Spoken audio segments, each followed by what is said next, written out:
Hello and welcome to the Leverage Podcast. I'm Paul Richard, your host today, and we're here with Eddie Wachob. And Eddie, welcome to the program today.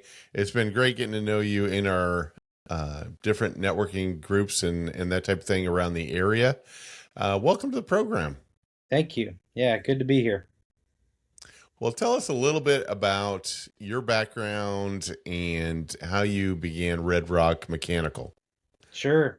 Yeah, interesting kind of how I got into HVAC in general, which I think you've heard me tell the story before, but I'll say it again for everybody else's benefit. But um, I come from a big family. Maybe this is a detail I haven't said before, but I come from a big family. I'm one of nine siblings.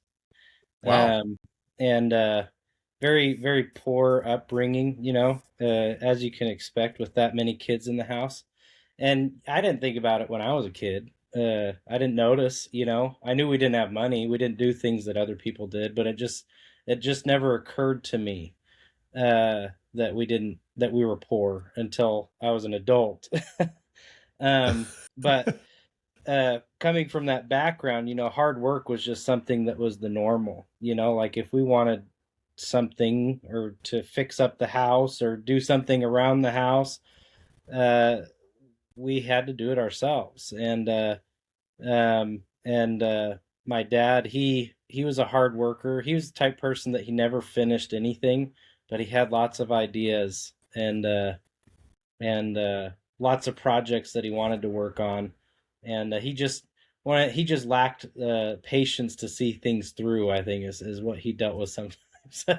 But I kind know of how people that like that. how that translated in my adult life is, as a teenager, uh, I got a job as soon as I could. Like my parents couldn't buy anything for me, so if I wanted to buy something, I went and got it for myself. And So I worked in retail uh, throughout high school, um, and then kind of had a interesting journey of work history after that. After I did retail, I worked in a, uh enzyme. I call it a factory, but it was more just like a packaging facility. They would take the raw powder and they would either put it into different powder blends or they would put it in the little capsules, whatever. And that was an interesting job. I did that for a little bit, and then I did a maintenance job at one of the theaters here in Branson for a little bit, and then I was an assistant manager, and then I did door to door sales, and kind of had a hard time figuring out where I was going to land. But I knew I wanted to do something. At least at that time, I wanted to do something business admin or business management related. And I was taking some college courses related to that, and the jobs that I had at the time too were kind of in that field. I was working different customer support jobs, trying to work my way into the management side of things. I helped run a a Hertz car rental location for about a year. And then I kind of got stuck in this groove where it was like I was working in call centers, doing call center management. And I just had this realization one day sitting at my desk. I was like, I don't want to get stuck doing this for the rest of my career. This is not what I want to do. And my brother, who owned a heating and air conditioning business up in Wyoming, he uh, he had asked me at one point, like, "Hey, you want to come help me with this business?" And I was like, "Sure." And I told him, what I want to do is run your office. That's what I want to do.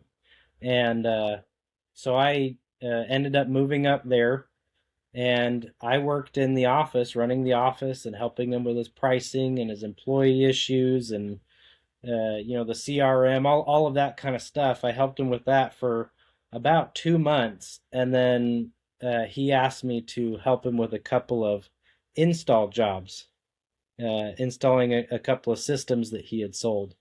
And I said, "Hey, why not? It'd be good for me to, learn that aspect of the business. The more you understand, the more you're able to help the business run more smoothly. And that was it. I mean, it was 3 weeks of install work between those two jobs, and that was it. I never went back to the office.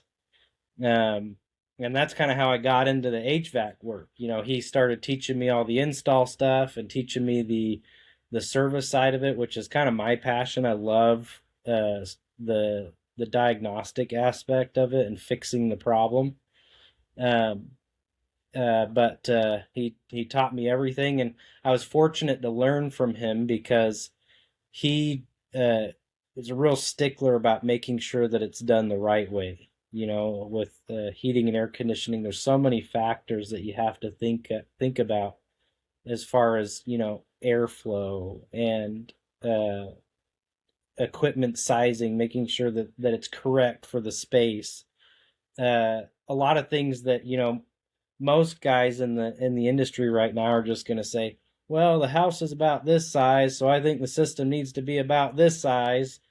He was a real stickler about actually doing the calculations and making sure that that's right, and then making sure that the ductwork is appropriately sized so that it works the way it's supposed to.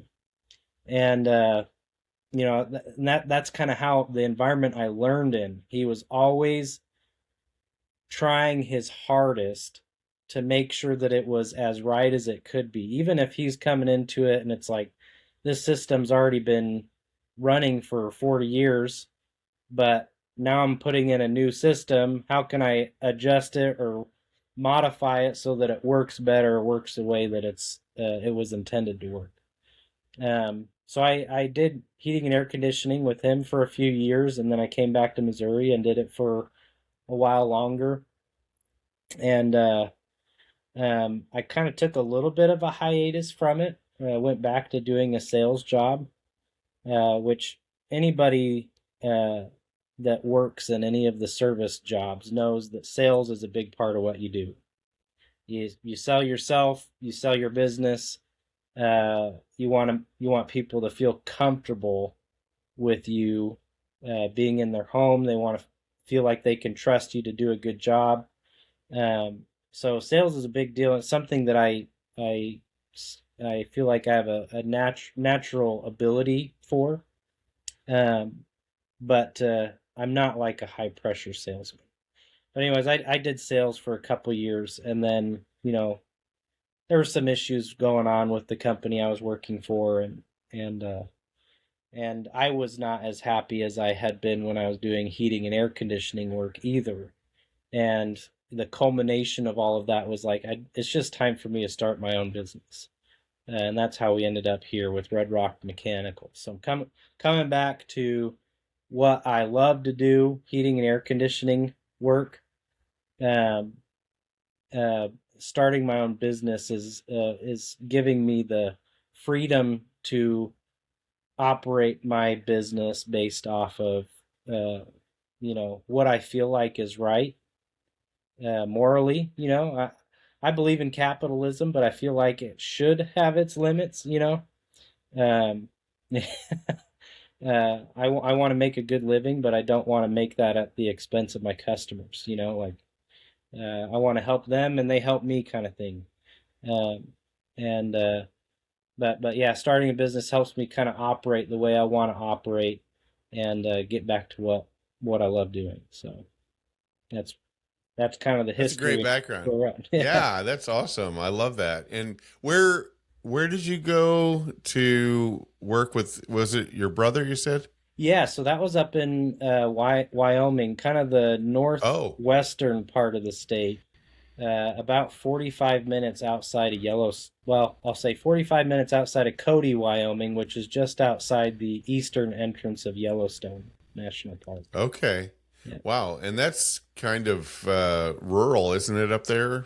Very rural, yeah. So the town that I lived in, or we lived in two different towns while we were up there because we moved about halfway through. But first one had about 600 people in it, and the second one had 250 people in it, and it was 45 minutes to get anywhere.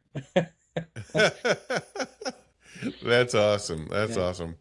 Well, cool. Yeah, a lot to unpack there. That's a great background. And so when you were out in the field working with him and doing the installs during that 3 week period, what what was kind of going through your mind as far as, the difference between the office scenario you were in and what you were finding out there in the field? What really triggered inside of you during that time? Uh, coming back to uh, my childhood with my family. My dad, he had a computer programming job, which is really interesting. He probably should have been in the trades as well because he was always doing something with his hands, building shelves in the basement or working on the garden or working on the car. Um, and as his kid, a lot of times I had to help with it. And I even had a couple of my own projects as a kid and a teenager that I worked on myself. And I didn't realize then like the passion that I had for that kind of work. Um, but throughout the years since, as an adult up until the point that I started working for my brother, every time I started doing something or trying to learn how to do something, uh, where it was, manual labor, you're touching what you're working with, so to speak. Um, I just got excited about it. So uh, whenever I started working for my brother and I was helping with those install jobs, it's like not only was it the manual labor and being outside and doing the physical aspect of it, it's also so often of the time it's like a puzzle. You run into a problem and you got to figure out how to fix that problem, and sometimes that problem is not straightforward. You got to think outside the box.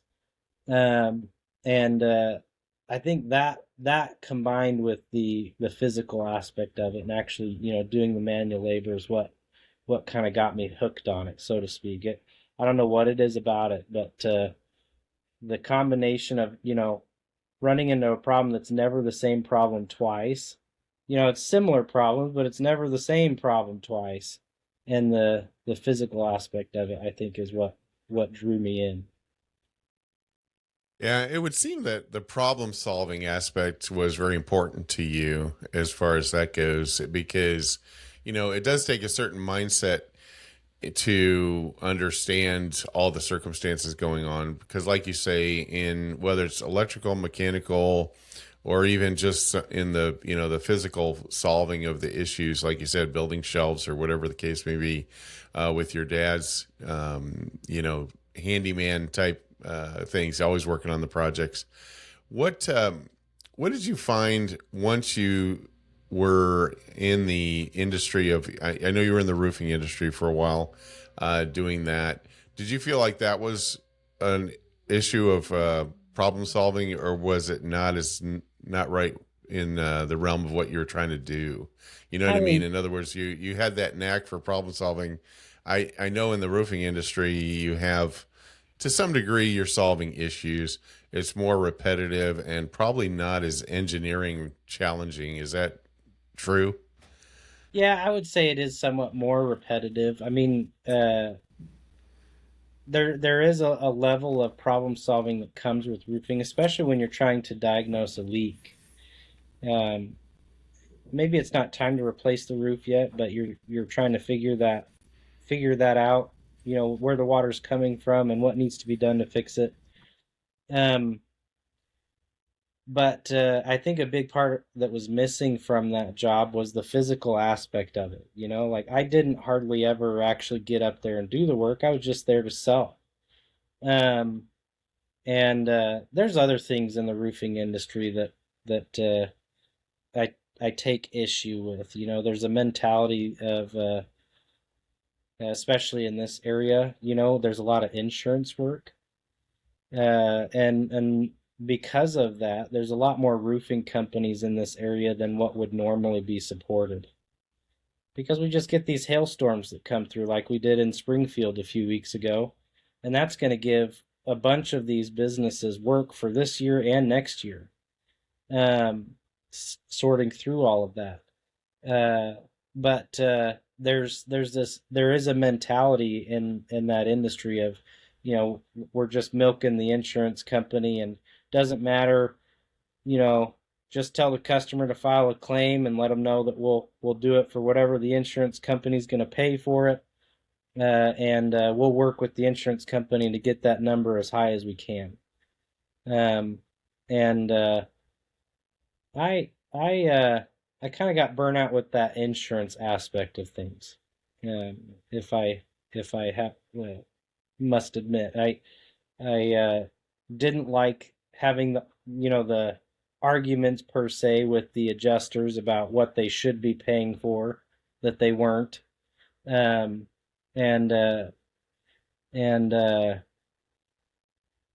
kind of towards the end there, I kind of just told people, if you want to file a claim, that's great, but this is how we're going to do the roof, or this is how it should be done. They may not want to pay for it that way. Um, so uh, there were things that were kind of missing, I guess, from what I enjoy doing more than anything else. And um, I did kind of realize there towards the end that the happiest I'd ever been at work was while I was doing heating and air conditioning work. And I couldn't tell you why, necessarily why I'm passionate about it. Oh, why that is what it is. It could have been any trade really. But for some reason, heating and air conditioning, it just clicks in my head. I just get it. And I enjoy doing it. So, That's cool. That's cool. Yeah. Well, and it is really finding your niche. You've seen my presentation. I talk about what's really in your wheelhouse, what things really excite you, and to work in that realm. And I could see in the roofing, it would be not only that, I think I would get bored. You know what I mean? Just waiting for decisions to be made. That, a lot of, it feels like politics, right? And that type of thing with the whole negotiation of the insurance, et cetera, and I would relate to that very well. As far as, that would not be something I'd want to wait around. I want to get it done. I want to solve this person's problem. I want to have them, not worry. A roof is what you don't want to be worrying about at all, right? I mean, it's something it's there. It's a passive device that protects the top of your house, et cetera. Obviously, a little bit deeper than that, but it's just something that, it needs to be working all the time, right? right.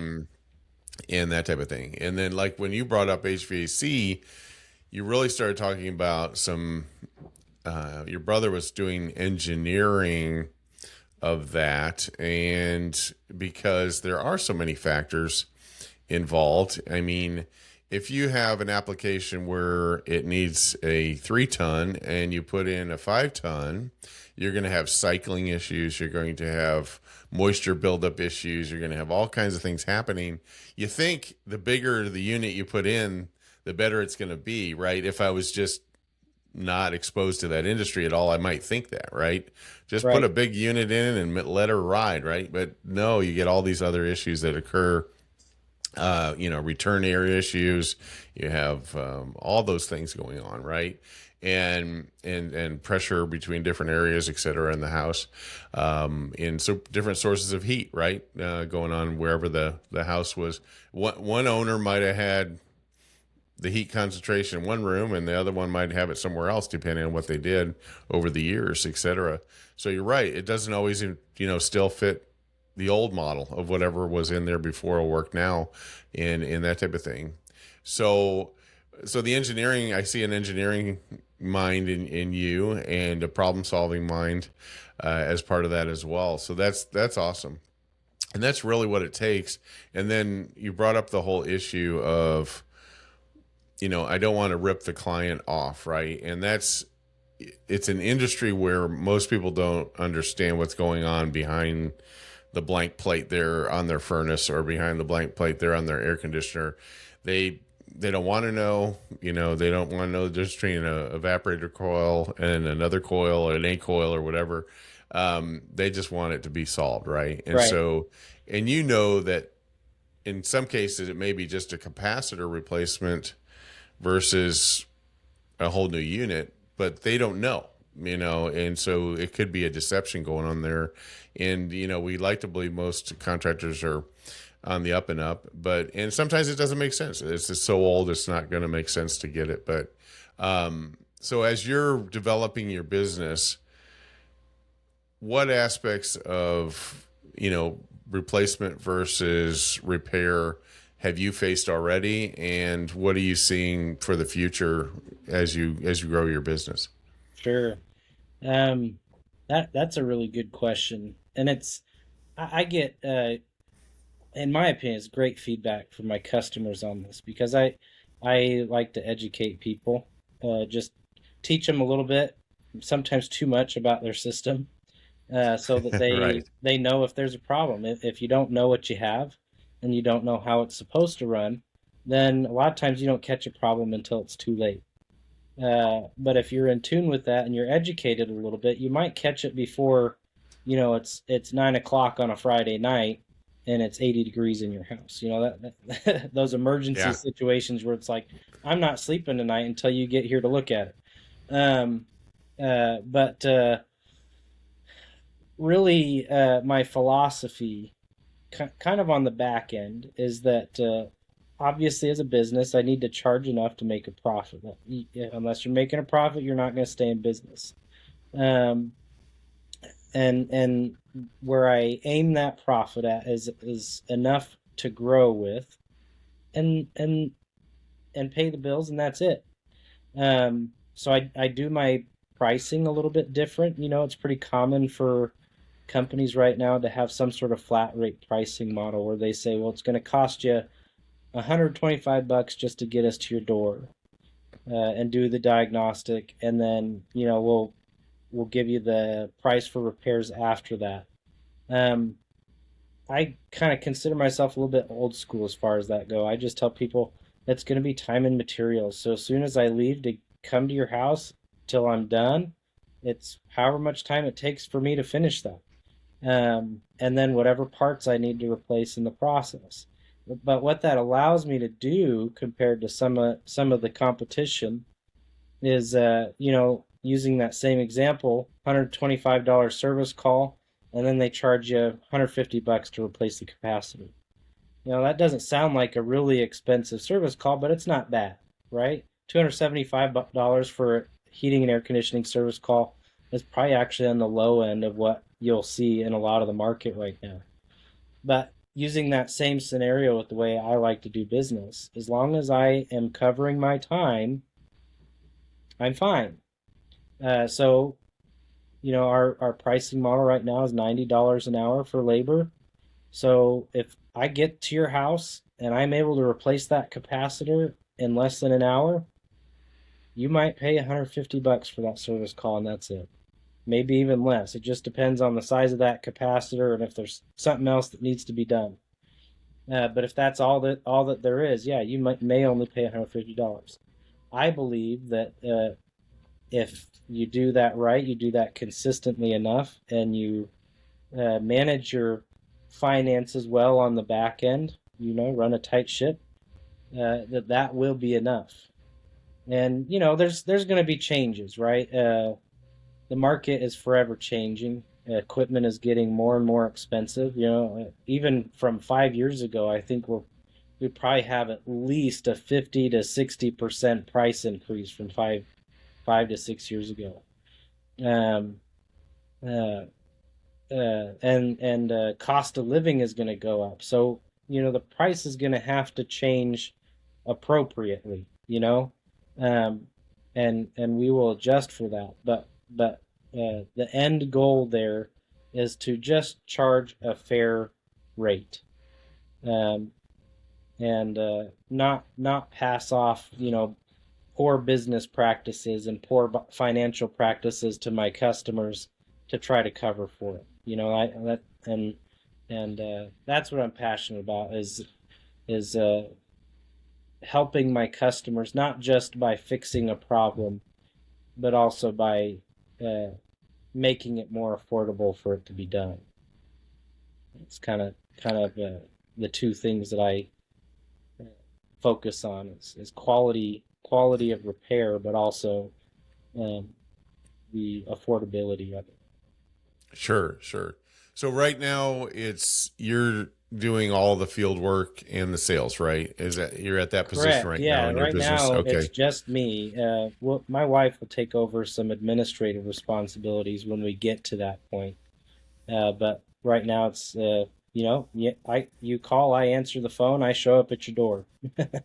Okay. And that's great, and so at this point you're trading dollars for time or time for dollars Yes. at that rate. And um do you feel like offering incentives like $75 for a check, home check, and that kind of thing is a good strategy? Is that something that you do? Or it sounds like you're very reasonable to begin with, but I just see these coupons coming in sometimes, where it's a abnormally low rate to do something, and then you wonder, are they going to come in and just try and make it back at the install or level, or when they actually do that, right? Yeah. That 100%, that's what that's about. And every maintenance plan, uh, checkup deal, spring tune-up deal, all of that is geared towards it's just getting them in your door so that they can find other problems. Now, depending on which company you're dealing with, you might get somebody that's honest about it and they may or may not find something and they'll charge you accordingly. But a lot of these companies are getting in the door to say, well, you have this that needs to be done, and you have this that needs to be done, and oh, it's likely that there's a leak here, so we probably need to look at doing a new system. The list goes on and on. It turns into more of a sales pitch. I would say the best thing that you can do for your system, um, and there's real value associated with it, is doing a maintenance plan. Um, having somebody come and check your system twice a year. So you look at the seasonal aspect of it. You got winter and summer basically is what your heating and air conditioning is for. Um, you have somebody come in the spring, you have somebody come in the fall and check it before you go into that next season, or as you're going into that next season. And having those checkups done and making sure that the filters are clean and whatnot can extend the life of your system sometimes quite substantially. You might have a 10 to 12 year system that lasts 15 to 20 years because you had it checked twice a year. Um, and A lot of times you can find value in those even. Like for me, I haven't actually rolled these out yet, but our base level um, maintenance plan is going to be $165 a year, and it's the same concept. It is uh, for me about securing future customers, giving people an incentive or a reason to keep choosing me, so to speak. Um, but I also want to give some of that value back to the customer. So if you call me twice a year outside of that maintenance plan, it's going to cost you at least $180.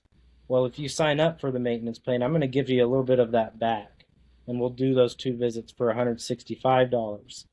And that way, I can help you extend the life of your system. We can catch problems, hopefully, before they become a real problem, and give that value back to the customer, while also like any business, I help you, you help me, and I want to be that person that people call, that they feel like they can call and they can trust to show up and do a good job and be honest about what's going on, regardless of the circumstance.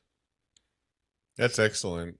I see that where companies, if there's stickers on the machine that they serviced it could have been 5 years ago, whatever it was, it's highly likely somebody's going to call them, right? Or at least look that number Right, up, and that kind of thing. So there's a huge push to get that, I just call it sticker on the machine, but right. to get your name on there, that they go, oh, well, and they could assume that you installed it, but maybe you didn't or whatever, that kind of thing. So, but, Yeah. So as far as that goes, are there any tips to homeowners as far as, maintenance things that they do outside of those every 6 months that would help them keep the equipment operating? What do you recommend?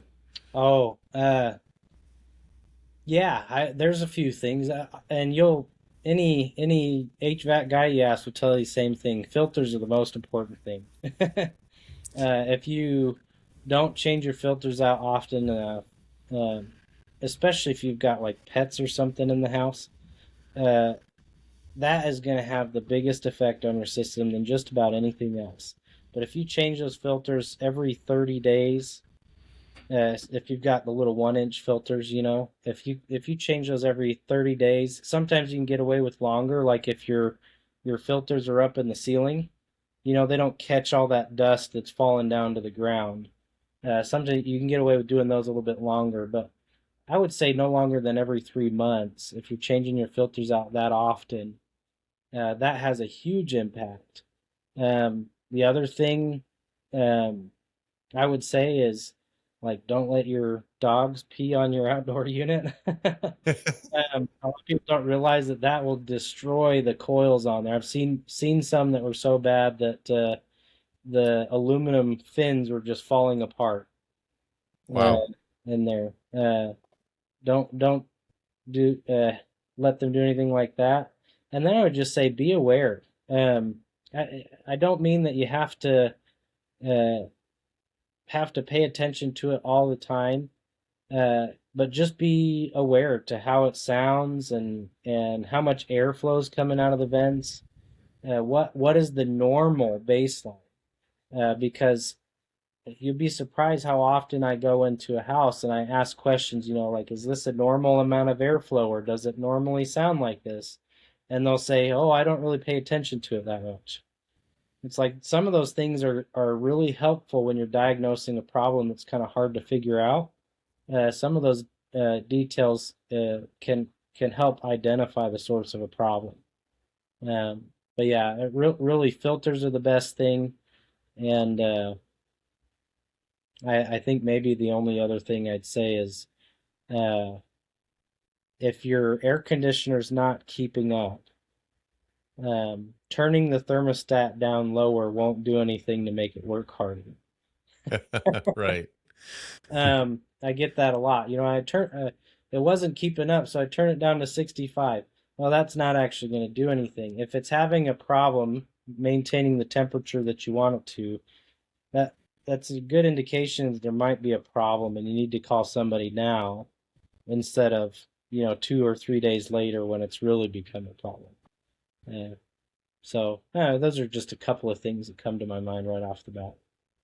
That's good. I mean, it's like an automobile.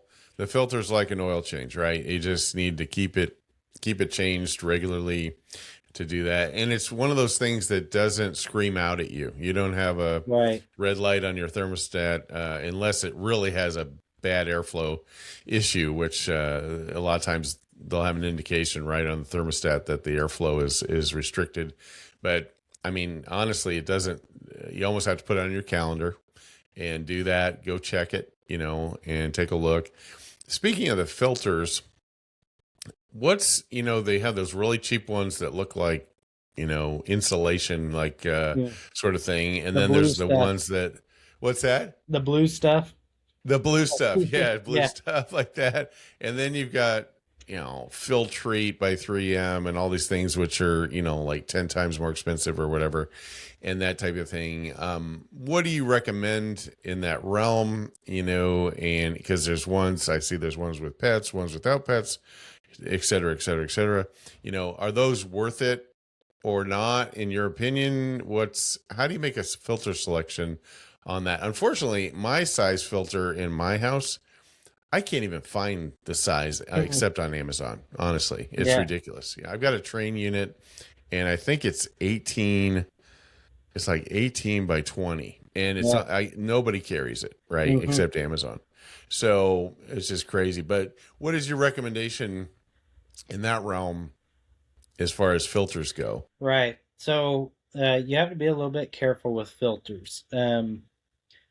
obviously, your price difference. Well, maybe it's not obvious. So I'll put it that way. But the main price difference between filters, especially if you're looking at the same size filter, is the filtration rating that filter has. So the cheap ones with the blue material, that's going to be very low filtration. It's really just catching the biggest particles, and you can still build up quite a bit of dust on those over time, but they're not catching the smaller particles, a lot of which are the main allergen causers, right? If you're talking about pollen or dust, a lot of that is just going to go right through that filter. Um, uh, Now, when you look at the pleated filters, um, each one of those is going to have a MERV rating on them, MERV. And the MERV rating is the filtration rating. What size particles is that catching? Now, where you have to be careful is that if your system was not designed well and the ductwork was not designed adequately sized for the unit, if you get a high filtration rated filter, that is also going to restrict the airflow as well. So the higher the filtration rating is, the higher the restriction in that filter. And if you restrict it enough, it can cause lots of problems. I usually tell people, if you're looking at a standard 1-inch filter, go somewhere middle of the road and you'll usually be okay. Like a MERV 8 filter or something like that is probably going to be just fine in most systems, unless it was done really poorly. Now, there's some caveats there. If you have a system that is set up for a 4 or 5-inch filter, and those systems. I mean, they've got a really big filter cabinet on them, and the filters that come out of them are a lot thicker than those little 1-inch filters. Those are a little bit different because they accomplish higher filtration ratings without restricting airflow. And how they do that is it's a thicker filter, so there's more surface area on that filter for the air to go through, is basically what it comes down to. So if you have those, you might be able to have a MERV 11 filter on a system, and it's not hardly restricting the airflow at all compared to, a little 1-inch filter. But I would say middle of the road on those filters. You definitely want something more than the blue material, especially if you have allergies like me. During the spring and fall, my throat and my nose, everything, my eyes itch. So I make sure my filters are changed, especially during those times of the year. And I do a little bit higher. I try MERV 8 or higher with those filters. But if you have a question about that, the best thing that you could probably do is have somebody come out and evaluate the system and make sure that you're not going to cause problems by putting in a thicker filter. Because the other thing you're going to notice too is that you put that higher filtration rating filter on there, and One of the employees is really upset there. yeah, that's my 18-month-old. He's about to bust down the door. But you'll notice with those higher filtration ratings on those filters that when you put those in, the sound of the airflow gets louder because it's having to work harder to pull the air through that filter. So there's some things to consider there, but yeah, price difference and the visual appearance difference between those filters, it all comes down to filtration rating and what size particles it's going to catch going through that filter. Sure. That's great. How long do these capacitors that seem to go out, or at least be weak? It seems like those are come up a lot in my home inspections when we've got a buyer buying a home, that they say, the capacitor's weak, or capacitor, and usually it's the start capacitor on the compressor kind of thing. So what are those, like a service life of a year or two, or what are you finding as far as the capacitors out there? The capacitor is probably one of the most frustrating components, in my opinion, on these these units, because you can find capacitors from 30, 40 years ago that are still working just fine. The reading on them is just fine. Um, and they're still doing their job. But on these newer units, you might get 6 months out of it, might get 5 years, might get 10 years. You just don't know. And I think a lot of that has to comes down to quality manufacturing and quality control. Um, I think right now most of them have a 1 year warranty on them. It's almost not worth Okay. going after, because if you're to do it yourself, that part might cost you anywhere between 20 and $35, if you have the knowledge of how to change that out yourself. But yeah, they're a little bit unpredictable. You don't know what you're going to get from those. And a little bit about how those capacitors work is they're like a battery, really. They store energy, and their function is to help whatever motor connected to them start and run without a huge spike in amperage on startup. You're still going to get that spike, but it's a lot lower and a lot less. And it gives that motor the juice it needs to get running. So what happens when the capacitor goes bad a lot of times is the compressor won't start, and that's I where see. the issue comes from. But yeah, just like a battery, they will fail eventually, and I couldn't tell you why the old ones last so much longer than the new ones, but yeah, they don't have like a set lifespan. Interesting. Now, as far as the operation range of those that where it's considered weak or considered okay, is that determined by the manufacturer of the capacitor or the manufacturer of the equipment? When somebody makes a judgment call on that, how do you know if it's in the range? Sure. So that's a good question too. So with capacitors, um, the manufacturer of the equipment determines what size capacitor is needed. And I won't go into a lot of detail here, but the rating for capacitors is called microfarads. Um, just an electrical term for capacitance, which is why they're called capacitors.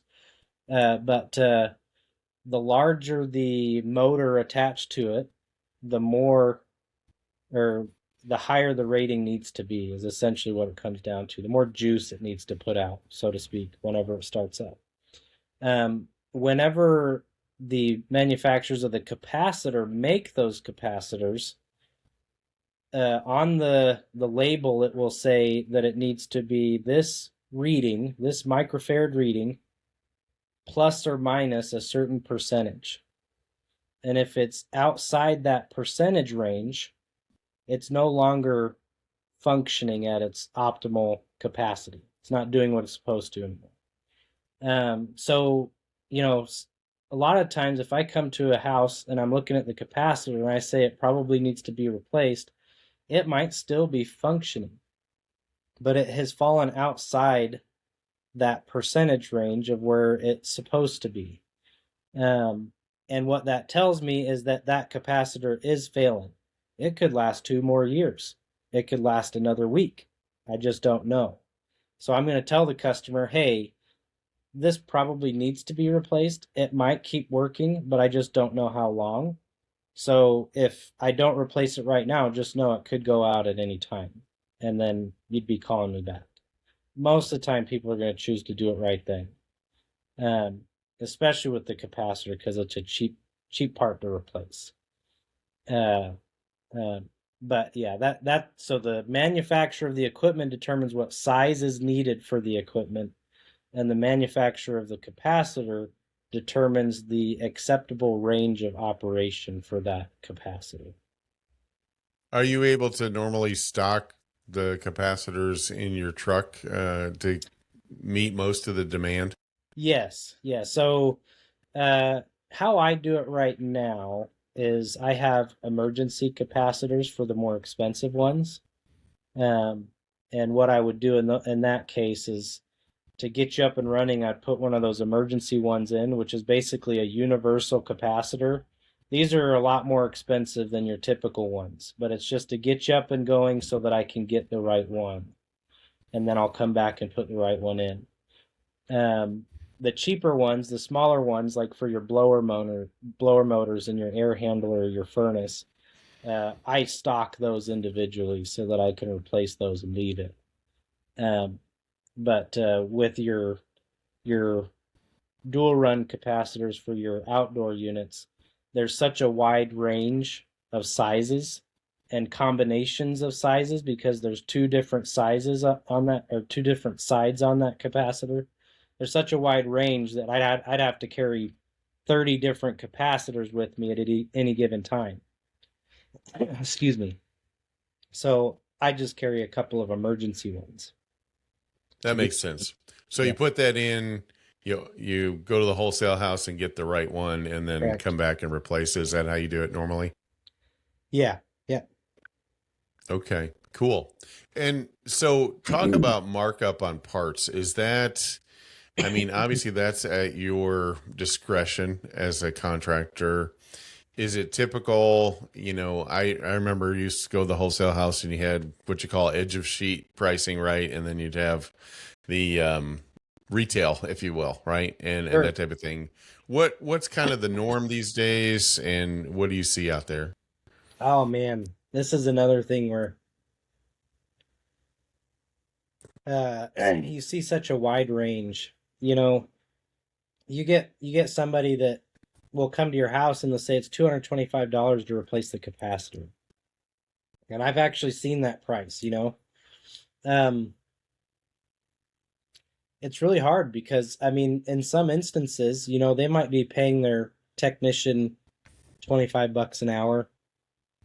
And let's just say we triple that, which is would be crazy, but we'll just say we triple that, factor in all of the overhead, right? You know, the vehicle and all of the stock that goes into it, the insurance, the gas, everything.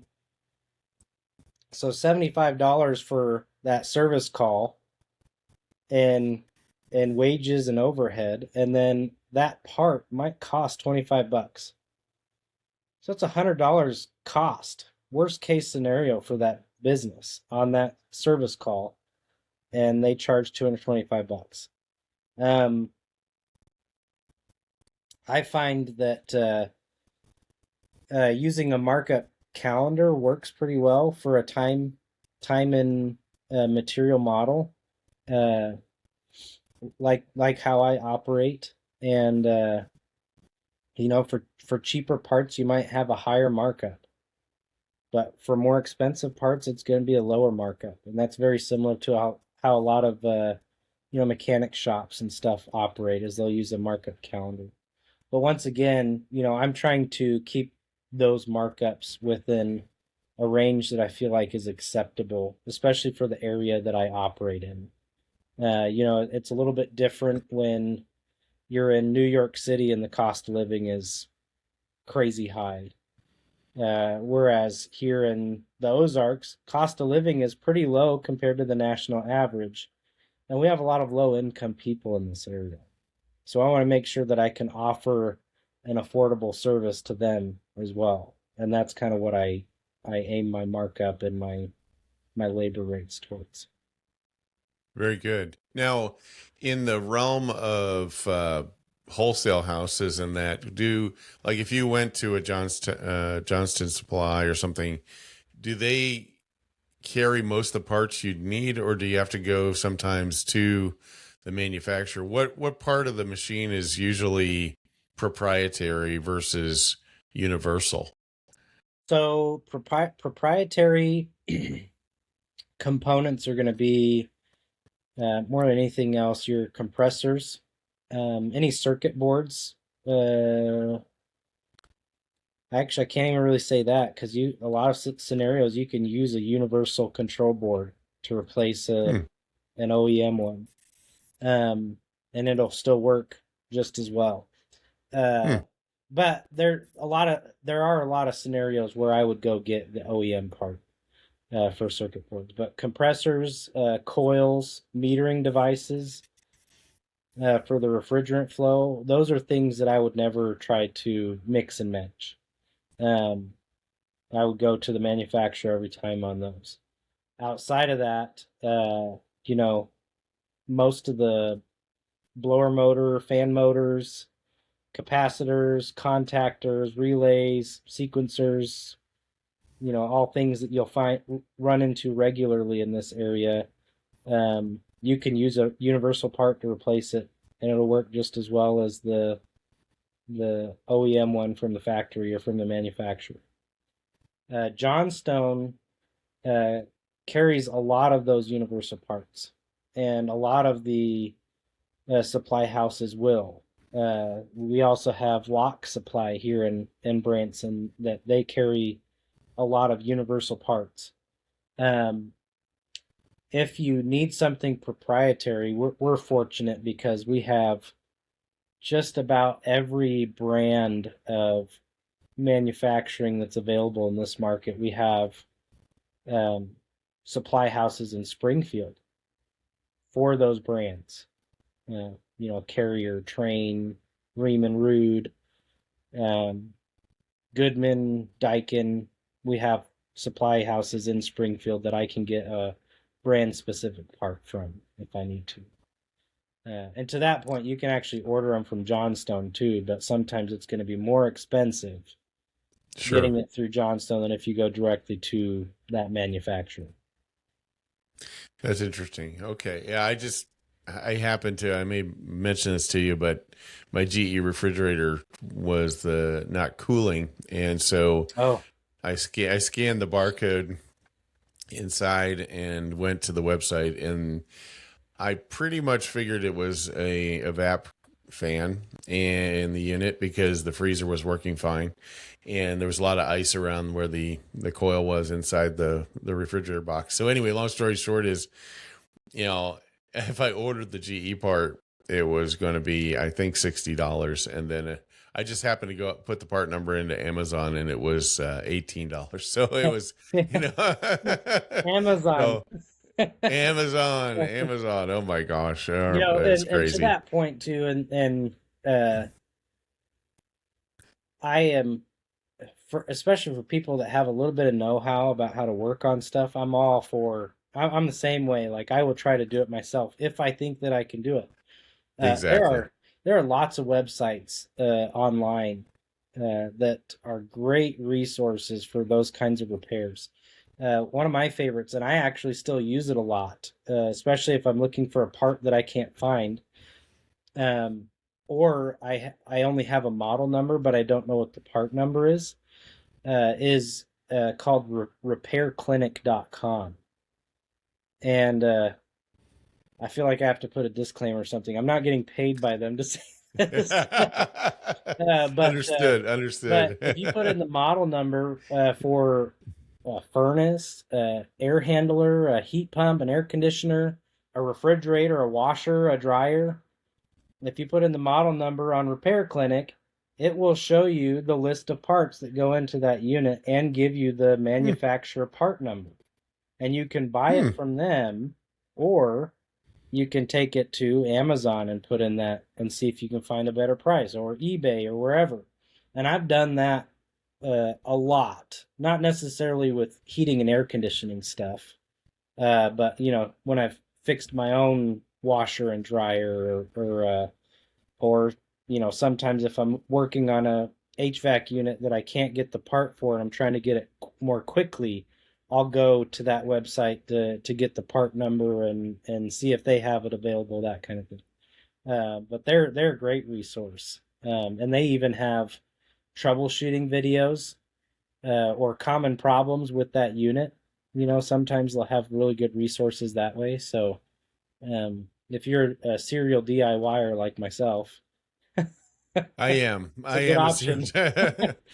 My neighbor came over last night and she goes, "Oh, Mr. Project, what are you working on tonight?" Yeah. I was painting my railings, my cast iron railings outside because they had rusted and stuff. But so that's the thing. And here's what I'm finding is numerous people are going to YouTube and looking up, why is my furnace not heating properly or whatever. They're looking up things. I have a train unit and it's not working. And then those influencers are obviously either showing them how to do it or what's wrong or what you should be aware of, which I think is smart. I think the client, as long as they don't try and overrule normal logic, if they were at least a little more educated on it, when you tell them, here's what I'm seeing, now they can interpret that a little bit better, right? And so, and not really use it against you, just so that they're a little bit more understanding of that. And I think that the contractors that, for example, like yourself, I just was thinking as you're talking, if you were to do some videos on, here's how to do this, here's how to find your filter, or some people can't even find their filter, or whatever, some simple things, people gain trust from that, right? Because it's like, this guy is trying to help me. I feel like this guy would be honest if I brought him out on a service call, right? That type of thing. Right. And so, and of course, being as in our market, as you get well known, then you'll be well known for the right things, right?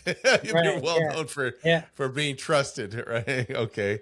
And most of that stuff is free, right? You don't have to take out a billboard and buy, radio advertising or whatever it is, to earn that. Not that that's wrong or bad. We know that, but it's just a matter of, there's some things you can do to really improve. So, wow, this has been great to have you on the program. I love exploring this. I knew we'd go a little bit longer because I love this subject matter, and there's so many other things we could have covered as well. But Eddie, the name of your company is Red Rock Mechanical.